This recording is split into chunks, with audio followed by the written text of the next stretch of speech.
I woke up to the sound of my daughter-in-law's voice asking a stranger where she needed to initial. My eyes were still glued half shut with sedation. My right arm was taped to an IV line, and the first thing I understood in that hospital room was that someone was signing my name while I was still inside my own body. Thanks for staying with me. Before we start, drop your city or state in the comments. I read every single one. Welcome back to the channel. Quick note before we begin. This story includes fictional elements woven in for the sake of storytelling, but the truth underneath it is real enough to matter. Any resemblance to real people is coincidence. The lesson is not. My name is Walter Hendricks.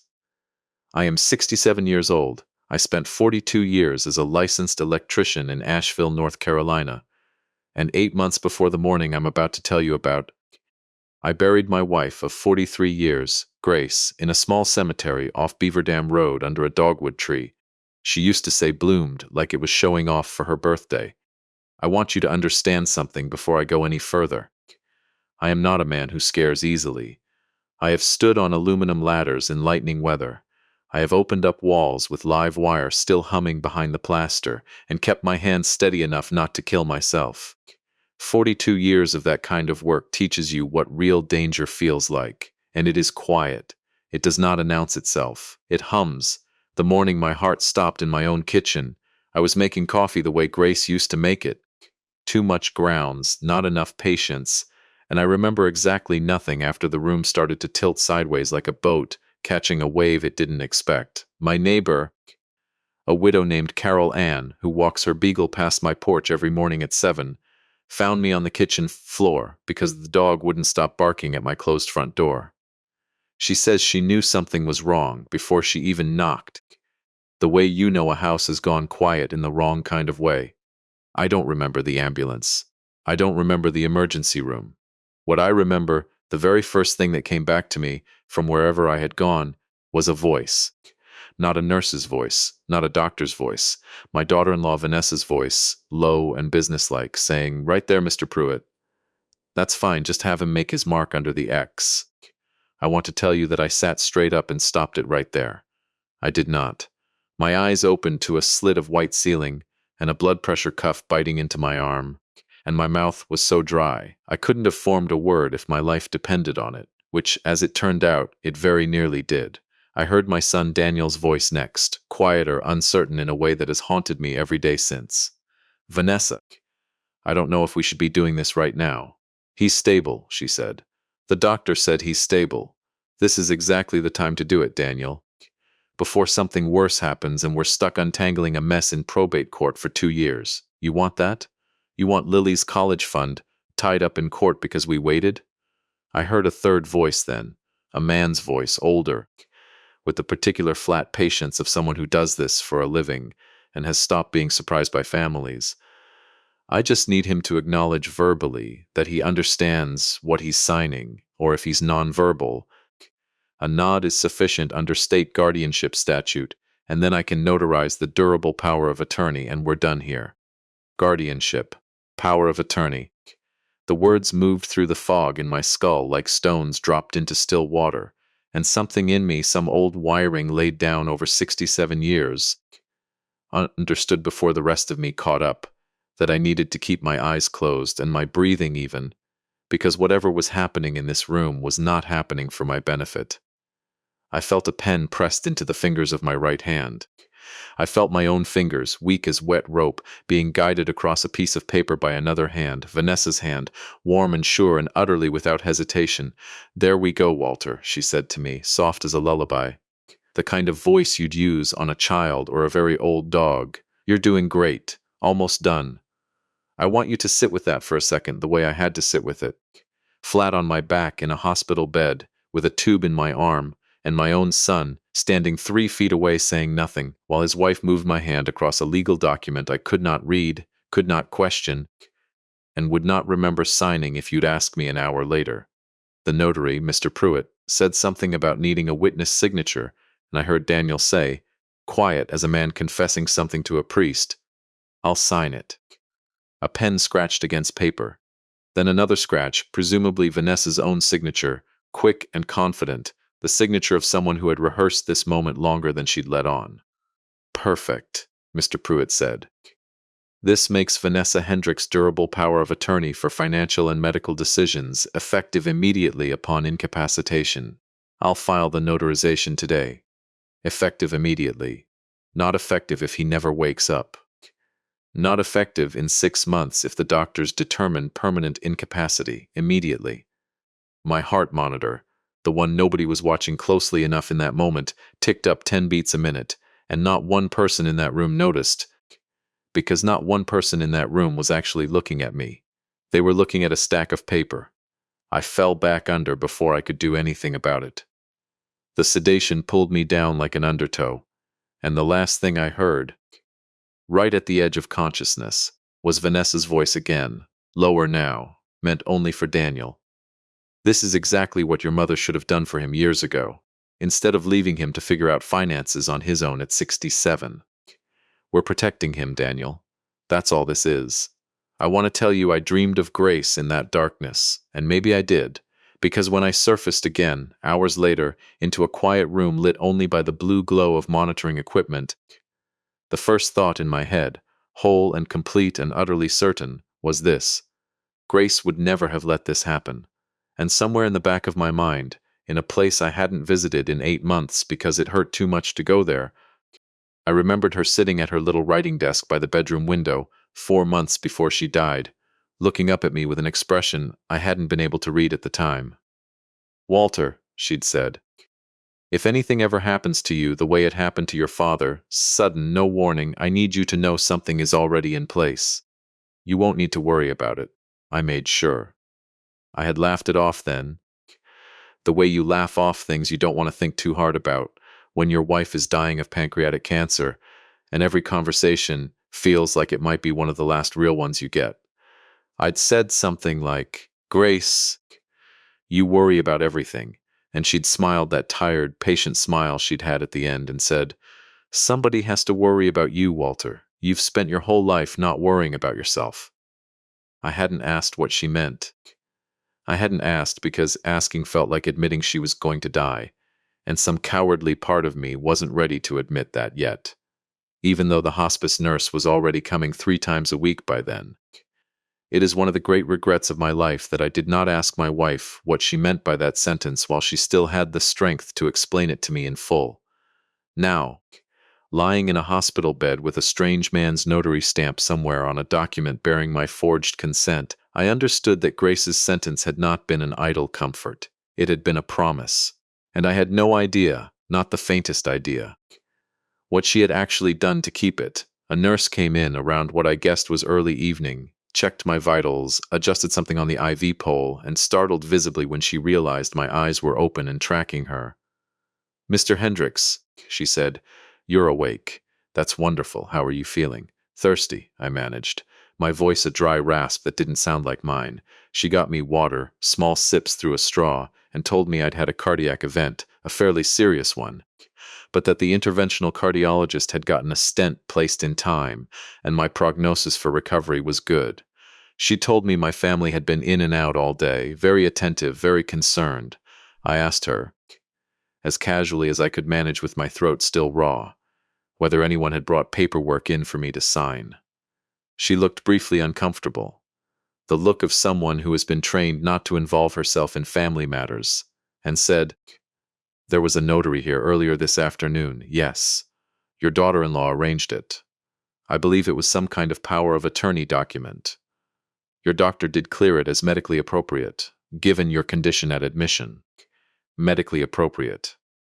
I turned that phrase over in my mind while the nurse checked my chart and left the room, and I thought about the fact that being sedated after a cardiac event is exactly the kind of condition that makes a person legally malleable, and exactly the kind of condition a person cannot meaningfully consent to anything in.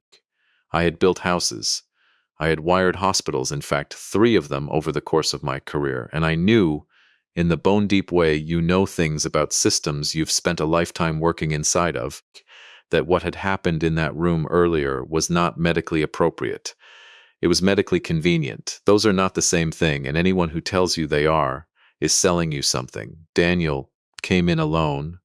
around 8 that evening, and the moment he stepped through the door, I saw exactly what I'd heard in his voice earlier that day, uncertainty dressed up as composure.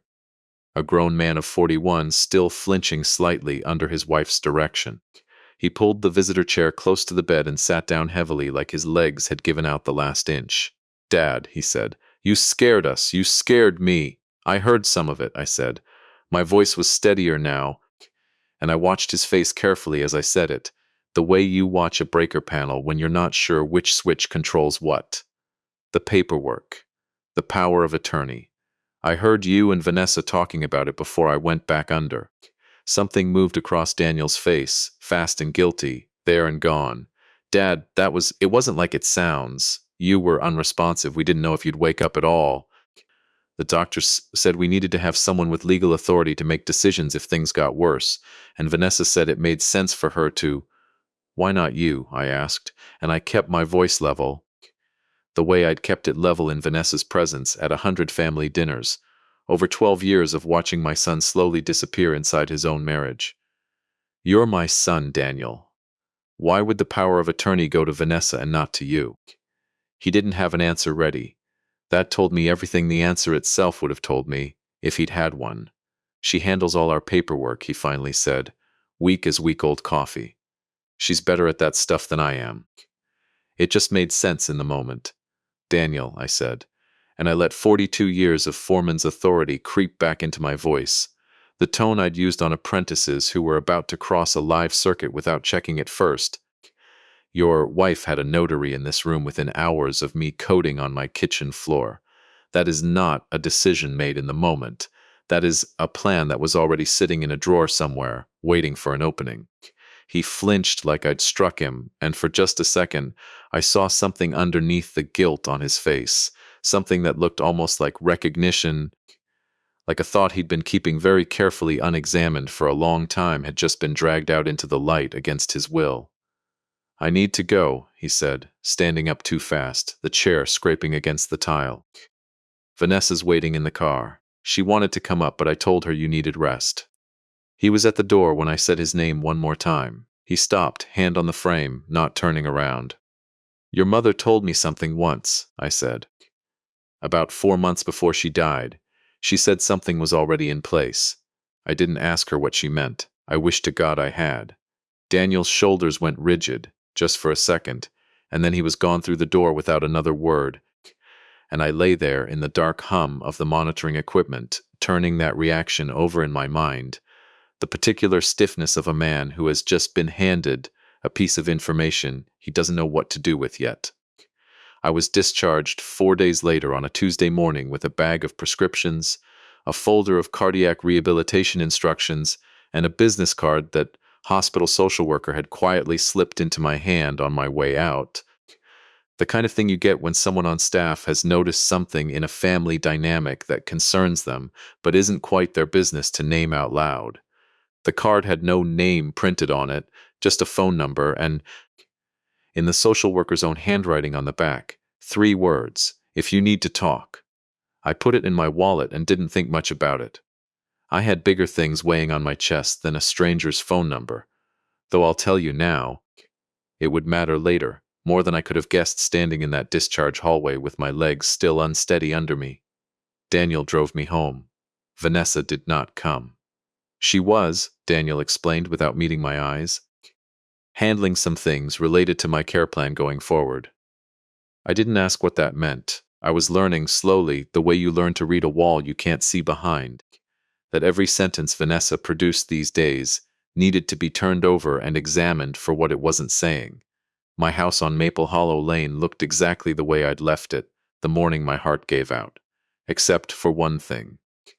On the kitchen counter, in the exact spot where I usually left my truck keys, sat a manila envelope with my name typed on the front, no return address, and inside it, when I opened it with hands that had gone unsteady again, for reasons that had nothing to do with my heart, a formal letter from an attorney's office I had never heard of, informing me that as of the previous Thursday, a durable power of attorney naming Vanessa R. Hendricks as my agent had been filed with the Buncombe County Register of Deeds, and that, Per the terms of the document, she now held authority over my financial accounts, my medical decisions in the event of future incapacity, and, in a paragraph I read 4 times to make sure I understood it correctly, the authority to sell or transfer real property on my behalf, if deemed necessary for my ongoing care. The house Grace and I had lived in for 31 years. Sellable, on Vanessa's word alone, if she decided it was necessary. I sat down hard at my own kitchen table, the same table where Grace and I had eaten 10,000 breakfasts together, and I stared at that letter until the words stopped making sense as language and started looking like something closer to a threat, written in very polite, legal font.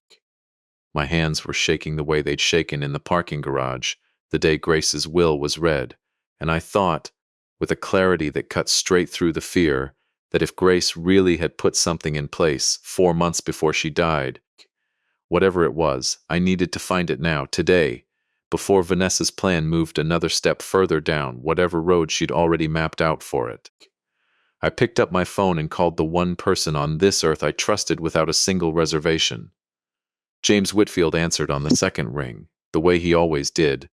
41 years of friendship compressed into that reliable half-second pause before his voice came through.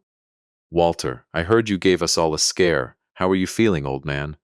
"James," I said, and something in my voice must have carried across the line, because his tone changed instantly, all the easy warmth dropping into something sharper and more alert. "What's wrong? Talk to me." "I need you to come over," I said. "And James, I need you to bring that thing you keep in your gun safe. The little fireproof lockbox. I need to show you something, and I think, if I'm right about what my son and his wife just did to me in a hospital bed, I'm going to need a witness to whatever happens next." There was a pause, the kind of pause a man takes when he's already reaching for his truck keys. "Give me 15 minutes, James said, and he was as good as his word, the way he had been for 41 years. While I waited, I went looking for Grace's little writing desk by the bedroom window, the roll top she'd inherited from her mother, and I stood in front of it for a long moment before I could make myself open the top drawer. Sitting there, exactly where she'd told me it would be if I ever needed it, was a small tin, the kind that used to hold peppermints, green and white paint worn soft at the corners from years of handling. I opened it with a thumbnail gone unsteady, and inside, resting on a folded scrap of paper, was a small brass key with a round head and a number stamped into the metal. 412, and beneath the key, in Grace's small, careful handwriting, 7 words that stopped my heart more effectively than anything that had happened to it on my kitchen floor 4 days earlier. "When you're ready, Walter." Not before. I was ready. God help me, I had never been more ready for anything in my life. James arrived with his old canvas tool bag slung over one shoulder out of habit. 41 years of showing up at my door with that same bag, whether the job was a busted breaker or something else entirely, and when I told him what I'd heard in that hospital room, watched his face go through the same slow burn of disbelief that had been working through my own chest for 4 days. "They notarized it while you were sedated," he said. Not a question, just the facts laid out flat on my kitchen table between us, next to the manila envelope and the small brass key I hadn't stopped turning over in my fingers since I found it. "Walter, that's not just wrong, that might not even be legal. A person has to have capacity to consent to a legal document. You were unconscious. The hospital social worker seemed to think there was something worth worrying about too," I said. And I showed him the unmarked business card from my wallet, the one with the handwritten note on the back. James studied it for a long moment, then set it down carefully, like it might mean something later. "What's the key for?" he asked. I told him about the tin, about Grace's handwriting, about the conversation at her writing desk 4 months before she died that I'd been too much of a coward to press further at the time. James listened the way he always listened, without interrupting, his jaw tightening at the part about Vanessa's voice, guiding my hand across a legal document, his eyes going hard and steady at the part about the durable power of attorney, granting authority to sell my house. 412, he said finally, turning the key over himself. "That's a safety deposit box number if I've ever seen one. Any idea which bank?" I didn't. Grace had banked at 2 places over the years that I knew of. our joint household account at a regional credit union on Tunnel Road, and a smaller, older-fashioned bank downtown that she'd always called the serious one, the way she used to call things she took particularly seriously. Heritage Trust on Patton Avenue, a building I'd driven past 1,000 times without ever once walking through its doors. Because Grace had always handled our banking the way she'd handled most of our finances, quietly, competently, without ever once making it feel like something I needed to worry about. Heritage Trust, I said. It has to be Heritage Trust. James drove. I wasn't cleared for it yet. Not with a stent 4 days old and a cardiologist who'd made it very clear he expected me to take it easy for at least 2 weeks. And there was something almost unbearably tender about sitting in the passenger seat of James's truck being driven somewhere the way you'd drive an old man, except that for the first time in my life, I actually was one, and the day had made sure I knew it. Heritage Trust was exactly the kind of building Grace would have called serious.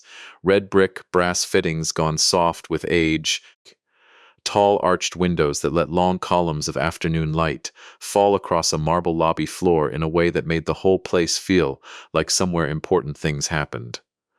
A woman at the customer service desk, mid-50s, silver hair pulled back neat, nameplate reading Diane Ossie, looked up as I approached with James a half-step behind me, ready the way he'd been ready for 41 years. "I need to access a safety deposit box," I said. "Box 412. My wife held the account. She passed away 8 months ago.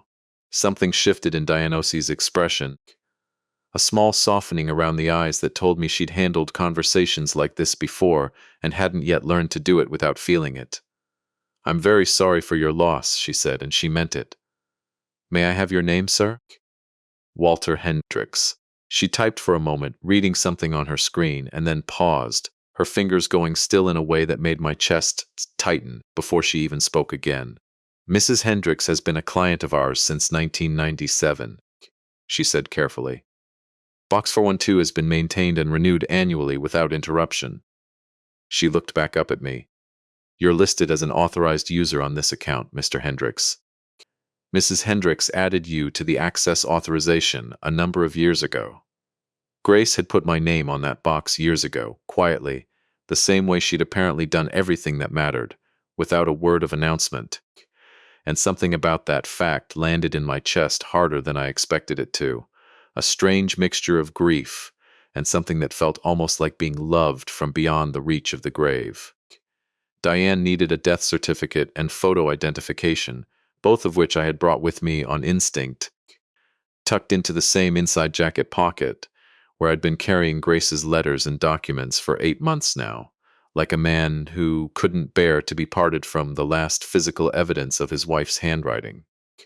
She processed everything with the careful thoroughness of someone who respected paperwork, the way I respected a properly grounded circuit, nothing rushed, nothing skipped.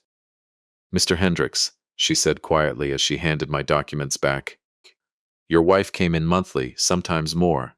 She was always very deliberate, always seemed to know exactly what she needed before she walked through the door." "That sounds about right," I said, and my voice came out rougher than I meant it to. Diane led us down through a door behind the teller stations, down a short flight of stairs into a vault room lined floor to ceiling, with numbered metal boxes under a clean bluish fluorescent light. Box 412 sat near the back, larger than I'd expected, the size of a briefcase laid flat. Diane used the bank's master key on the left cylinder, stepped aside, and watched with what I can only describe as professional patience while my hand shook trying to fit Grace's key into the right-hand slot. The tumblers turned. The box slid free on its runners with a long exhale of a sound, and Diane lifted it onto the viewing table in the center of the room. "Take all the time you need," she said. "I'll be right outside." Then she left James and me alone, with whatever Grace had built inside that steel container over the better part of 30 years. I lifted the lid with both hands. There was no cash, no jewelry, no dramatic stack of bills bound in rubber bands the way you see in the movies. What filled that box was paper, organized with the exacting precision of a woman who had spent 30 years running a household budget down to the dollar and never once let a bill go unpaid a day late. Folders, a stack of them, each one a different color, each labeled in Grace's small, careful handwriting: a black leather notebook secured with an elastic band, a flash drive in a clear plastic case with a strip of red tape across the top, and 3 words in Grace's own hand: "Watch this last." And resting on top of everything, placed deliberately where it would be the very first thing I touched, a cream envelope sealed with a small circle of burgundy wax pressed with the letter G. "Lord have mercy, Grace," I whispered. And beside me, James let out a low breath that wasn't quite a word either. I set the envelope aside and reached for the folders first. The one on top, pale blue, was labeled simply Financial Overview, and inside it I found something that made my knees go soft enough that I had to pull the metal stool out from under the table and sit down before I could keep reading. Grace had been investing since 1994. Not the modest, cautious kind of investing you'd expect from a retired schoolteacher married to a working electrician, but a steady, patient, 4-decade accumulation that had begun, according to her own handwritten notes at the front of the folder, with $20 a week, skimmed carefully from the household grocery budget, during years when I was working overtime shifts and never once thought to ask why our grocery bill seemed lower than it should have been. "I know exactly what you're going to say," she'd written at the top of the page, and I could hear her voice reading it to me across 8 months of silence. "You're going to say I should have told you, Walter, and you're right, I should have. But you were working 60-hour weeks in those years, coming home smelling like conduit and sweat and exhaustion, and the last thing you needed was your wife telling you she was gambling with the family's food money. So I didn't tell you. I told myself I'd tell you when it became something worth telling." By the time she'd written this letter, 3 years before her death, the account had grown to just under $900,000, built dollar by careful dollar over 3 decades of buying steady utility stocks and blue-chip companies, and never once, in her own words, chasing a single trend she didn't fully understand first. $900,000. James said beside me, his voice gone hoarse. "Walter, that's not a nest egg. That's a whole second life she built for you without ever spending a dime of it on herself." I couldn't answer him. My throat had closed up entirely, and I sat there on that metal stool in the cold fluorescent light of a bank vault, holding pages of my dead wife's handwriting, understanding for the first time in 8 months of grief that the woman I had spent 43 years married to had been carrying a secret so large and so carefully tended that I had walked past its evidence 1,000 times without ever once suspecting it was there. The next folder, dark green, had no printed label, only a single letter written in black ink on the tab, a V. My stomach dropped 3 floors before I'd even opened it. The same instinct that tells an electrician a wire is live before he's touched it. Some old animal part of the brain that knows danger by its shape before the conscious mind can name it. Inside, the first page was dated 4 years earlier. A handwritten note in Grace's hand, the ink slightly heavier in places. The marks of a woman who had pressed the pen down harder when she was writing something that upset her. "I don't know what I'll find," she'd written, "but I know what I've already seen, and a mother-in-law doesn't unsee things like that." I set the folder down flat on the table. The way you set down something you already know is going to burn you before you finish reading it. And I looked at James. "Talk to me while I read this," I said. "I need to hear another human voice in the room." "I'm right here," James said, and he pulled the second stool over and sat down beside me. One hand resting on my shoulder, the way it had rested there at Grace's funeral, 8 months earlier, a weight I had come to depend on more than I'd ever admit out loud. The green folder was organized in sections, each divided by small adhesive tabs, the same careful system Grace had used for every part of her life. The first section, labeled Timeline, was a handwritten chronology, beginning in the spring, 4 years earlier, roughly a year and a half after Daniel and Vanessa had married. March that year. Grace had written, "Vanessa mentioned an investment account today, casually, the way people mention things they don't actually want you to ask follow-up questions about." Daniel didn't react. I wrote it down because I couldn't stop thinking about it. June, same year. Found paperwork on the guest room nightstand while staying over. Wasn't snooping, it was face up on top of the dresser where anyone would have seen it. A brokerage statement. Account holder Vanessa Renee Marsh, her maiden name, dated 2 years before the wedding. Balance substantial. I took a photograph with my phone. I don't fully know why. I just knew I needed to. My jaw went tight enough to ache. She had her own account, I said out loud, before she ever married my son. James's hand tightened on my shoulder. Keep reading, Walter. I've got you August the following year. Asked Daniel casually whether he and Vanessa had fully combined their finances after the wedding. He laughed and said mostly. I asked what that meant exactly. He changed the subject. He's very good at changing the subject. I don't know where he learned that. There was a small arrow in the margin pointing to a note that made a sound come out of my chest that wasn't quite a laugh and wasn't quite a sob. Sorry, Walter. You know it's true. Even in a private folder documenting what I now understood was a slow, careful betrayal. My wife had found a moment to tease me, and it broke something open in my chest all over again. The next section, labeled simply Company, contained printouts Grace had gathered from public business filings showing that Vanessa was the sole registered agent of a limited liability company incorporated in Delaware 3 years before her marriage to my son, called Ridgeview Consulting LLC, with no public-facing website, no listed employees, and no obvious business purpose that Grace, working alone with a library card and a stubborn refusal to let a mystery sit unsolved, had ever been able to identify. Regular monthly transfers from Ridgeview into Vanessa's personal account. Grace had written, going back years, consistent amounts, well documented and entirely legal as far as I can tell, which is precisely what worries me.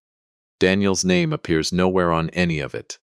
The third section stopped my heart cold in a way the cardiologist would not have approved of.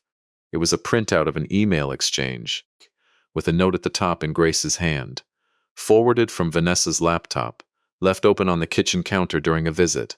I only read what was already visible on the screen. I am not ashamed of that. The emails were between Vanessa and an attorney named Preston Voss, based out of Charlotte, not the family attorney my son and his wife had used for everything else.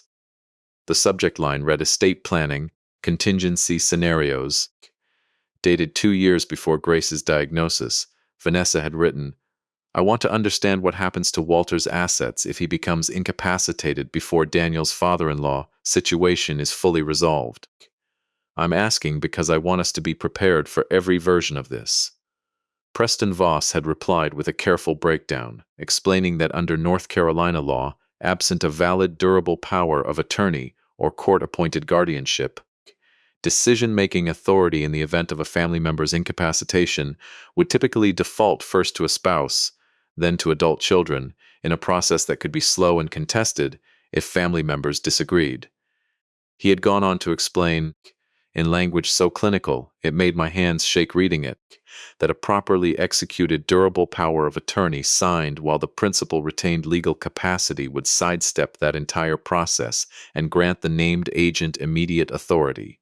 The moment incapacitation occurred, Vanessa had replied, That's exactly what I needed to know. What's the fastest, cleanest way to make sure that document exists and is airtight when the time comes? I put the pages down flat on the table very carefully. The way you set down a wire you've just confirmed is live. James, I said, and my voice had gone strange and thin. She was planning this 2 years before Grace even got sick. 2 years before my heart gave out on my kitchen floor. She had a lawyer lined up and a strategy in place while I was still going to work every day, thinking my biggest problem was replacing the transmission on my truck. James didn't say anything for a long moment. When he finally spoke, his voice had gone quiet and hard, in a way I'd heard maybe 3 times in 41 years of friendship. Grace knew, he said. She knew, and she spent the rest of her life building something to stop it. I thought about the conversation at her writing desk, 4 months before she died. Something is already in place. You won't need to worry about it. I made sure. I had thought she was talking about life insurance, about the will, about the ordinary paperwork of a marriage ending in death. I had never once imagined she was talking about protecting me from my own son's wife reaching into my hospital bed and guiding my hand across a document that would hand her control of everything I'd worked my whole life to build. I wiped my face with the back of my hand, surprised to find it wet, and reached for the black leather notebook next. Inside, in Grace's tightest, most controlled handwriting, was what I can only describe as a ledger of concern, dated entries going back years, small observations, overheard remarks, moments of Vanessa's carefully constructed persona slipping just enough for a mother-in-law, with nothing to do but watch closely to notice. Nothing dramatic on any single page. Everything taken together absolutely damning. The flash drive sat at the bottom of the box. Red tape, 3 words. Watch this last. I picked it up, turned it once in my fingers, and set it back down exactly where it had been. In 43 years of marriage, I had learned that when Grace said last, she meant last, and there was always a reason for the order in which she did things. I reached for the cream envelope with the burgundy wax seal instead, the one with my name written across the front in that careful, slightly right-leaning cursive I had loved for 4 decades. My thumb moved along the sealed edge, not breaking it yet, just feeling the shape of it, the last physical thing Grace had touched and folded and pressed closed with her own hands before she left this world. "You don't have to open it here," James said gently. "I know," I said. "But I think I need to." I broke the seal. The letter inside was 6 pages, dense with her handwriting front and back, and the very first line stopped my breath in my chest. "My darling Walter, if you are reading this, it means the thing I feared has happened, and I am not there to stand between you and it. I am so sorry for that. I am not sorry for what I did instead." I read on, my hands steady in a way they had no business being.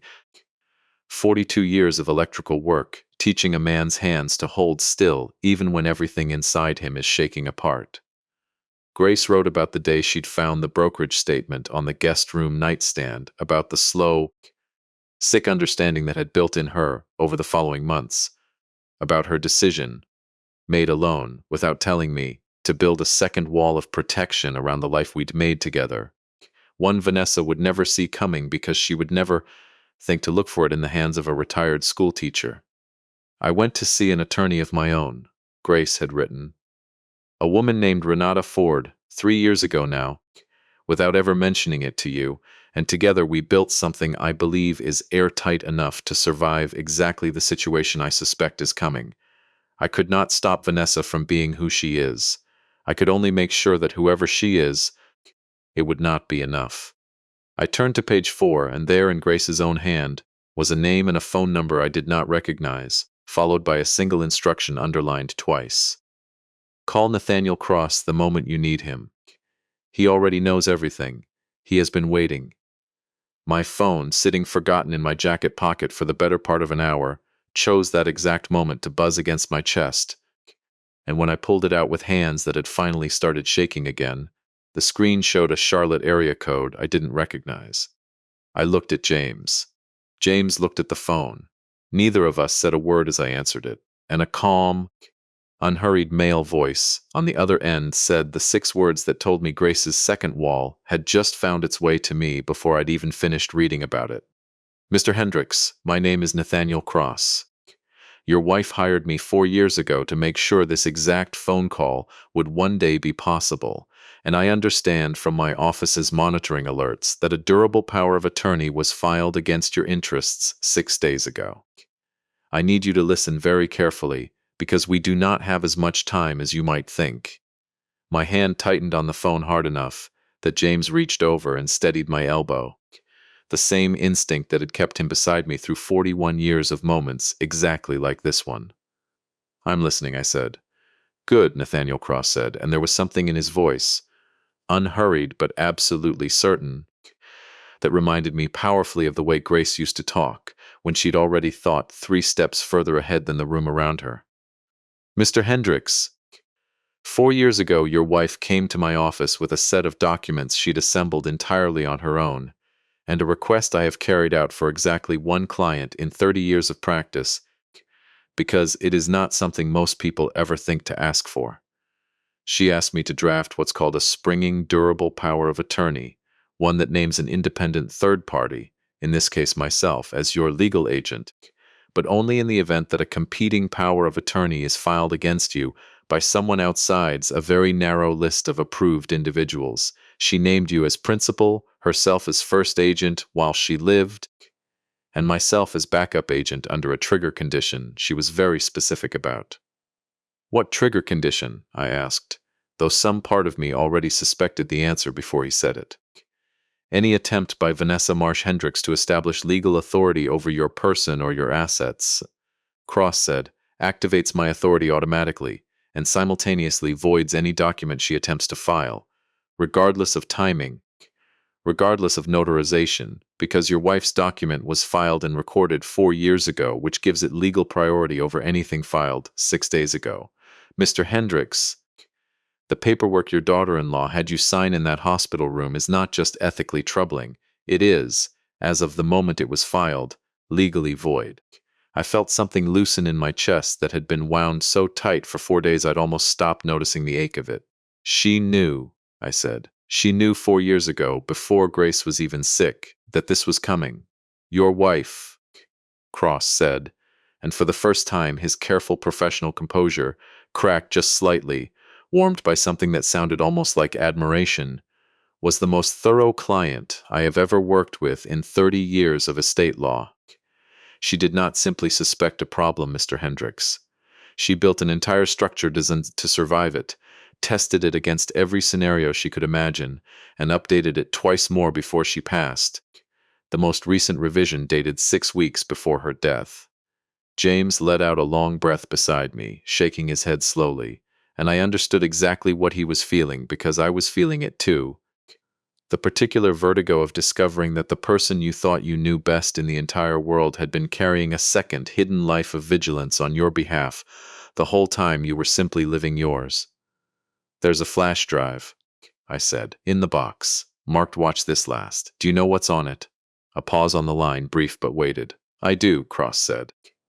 Your wife left it with specific instructions that you view it only after you'd read the letter and spoken with me, and only when you felt ready. Mr. Hendricks, I need to be honest with you. What's on that drive is difficult. I would encourage you to have your friend there with you when you watch it, and I would encourage you not to watch it alone. I looked at James. James looked back at me and nodded once. The way he'd nodded at 100 difficult jobs over 4 decades, a man who did not flinch from hard work, simply because it was hard. We'll watch it tonight, I said into the phone. Then call me tomorrow morning, Cross said. I'll need you to come to Charlotte, and I'll need to file emergency documentation with the county to formally void the fraudulent power of attorney before Vanessa attempts to act on it. Given what your wife documented about her prior legal consultation, I suspect she may move quickly once she realizes the walls have already been built. Mr. Hendricks, one more thing your wife asked me to tell you, verbatim, whenever this call finally happened. She said, and I'm reading directly from her file, "Tell Walter I am sorry I couldn't be there to say this in person. But tell him not to be afraid. Tell him I already fought this fight for him. All he has to do now is walk through the door I already opened." My eyes went hot and blurred, standing in that cold vault room, with James's hand still steady on my elbow, and I had to press the back of my free hand against my mouth for a moment before I could answer. "Tell her," I said, my voice cracking clean down the middle. "Tell her I heard her. We repacked the box, everything except the letter, the flash drive, and Cross's number, which I now had saved directly to my phone, with hands that had finally stopped shaking. Diane Ossie walked us back up to the lobby, told me the bank stood ready to assist however it could, and watched us go with the particular quiet respect of someone who had witnessed, without fully understanding, the closing of a very old and very careful trap. James's kitchen that night smelled like coffee, and the pot roast his wife Loretta insisted on feeding anyone who walked through her door in a crisis, and Roosevelt, their enormous orange tabby, had installed himself on the chair beside mine the way he always did when he sensed a room needed extra weight in it. James plugged the flash drive into his laptop, and we sat together in the warm lamplight while the single unlabeled file loaded, dated just under 2 years earlier. The video had been shot on a phone, propped up rather than held, the angle low and slightly unsteady, the way a device looks when it's been left running on a kitchen counter by someone who wanted it to seem accidental. The room was Daniel and Vanessa's living room, pale gray walls, afternoon light through plantation shutters. Vanessa sat on the sofa, Phone pressed to her ear, laughing at something the person on the other end had said. And then her voice dropped into the register I now recognized from the hospital, flat, deliberate, utterly certain of itself. "The old man's fine for now," she said, "but he's not going to live forever. And honestly, the sooner something happens, the cleaner this all is. Daniel won't fight me on it. He never fights me on anything." A pause while the other voice spoke. Then, with a small laugh that had an edge like a blade wrapped in silk, "He spent his whole life pulling wire in other people's walls. He wouldn't know a power of attorney from a permission slip. By the time he figures out what's happened, it'll already be done." James closed the laptop slowly. Neither of us said anything for a long moment, the kitchen humming with the particular silence that follows the confirmation of something you already suspected, but had prayed you were wrong about. "She said it 2 years ago," I finally managed. 2 years before I ever collapsed in my kitchen. She was already planning for exactly this moment. And Grace was there, James said quietly, recording it, building her case one careful piece at a time, the same way she built that $900,000, $20 at a time, patient enough to wait as long as it took. I thought about the index card I hadn't found yet, but somehow already knew existed somewhere in Grace's careful system. Some final note telling me exactly what to do with everything I now understood. I thought about my son standing silent in that hospital room while his wife guided my hand across a document meant to strip me of everything, and about the particular shame I'd seen flicker across his face that told me some part of him already knew what kind of woman he'd married and had simply never let himself look directly at it. Nathaniel Cross filed the emergency voiding paperwork the following Tuesday, and by Thursday, a formal notification letter had gone out to every party named in Grace's 4-year-old trust structure, informing them that any document filed against Walter Hendricks after that date was void as a matter of law, and that Nathaniel Cross now stood as the legally recognized third-party agent for any future incapacitation, entirely outside family control. Vanessa's response arrived less than 2 hours after the letters went out, in the form of an attorney demanding an emergency meeting to contest the voiding. And I want you to understand something about that meeting. Held 11 days later in Nathaniel Cross's Charlotte office, with Daniel sitting rigid and silent beside his wife, her attorney presenting a folder of arguments about spousal precedent and family continuity that fell apart, piece by piece, against 4 years of Grace's meticulous documentation, physician-witnessed signing sessions, and a video recording that Cross played only once, in full, watching Vanessa's face go the color of old paper, as she heard her own voice describe my death as a matter of convenient timing. Daniel did not speak during the meeting. He did not need to. I watched something in him finally break open and set itself right, the same way a circuit finally closes when the last connection falls into place. And 2 weeks later, sitting across from me at a diner on Tunnel Road with his hands wrapped tight around a coffee mug, he told me, voice raw and unsteady, that he had already begun the process of separating from Vanessa, that he was staying with his old college roommate in Weaverville, and that he was sorry, more sorry than words could carry, for every year he had spent looking at the table instead of looking at me. "I chose not to see it, Dad," he said, "for years, because seeing it meant I had to do something about it, and I didn't know if I had that in me. You have it in you now," I told him, and I meant it with everything left in my chest. Vanessa's attorney withdrew the contest within a month. There was, in the end, nothing left to fight with. Grace had built her walls too carefully, too patiently. 4 years of quiet vigilance disguised as an ordinary retired schoolteacher's Tuesday errands, and the woman who had once smirked in a lawyer's office calling me a foolish old electrician who wouldn't know a power of attorney from a permission slip had been undone, in the end, by exactly the kind of careful, unglamorous $20 at a time patience she had never once thought to fear. I sold the house on Maple Hollow Lane the following spring, not because Vanessa had ever gotten the chance to force the sale, but because 31 years of Grace's absence in every room had become a weight I no longer wanted to carry alone, and I bought a smaller place instead on the edge of Lake Julian, with a porch that catches the sunrise and a dogwood sapling I planted myself in the front yard, the same kind of tree that shades her grave off Beaver Dam Road, blooming every spring, like it's still showing off for her birthday.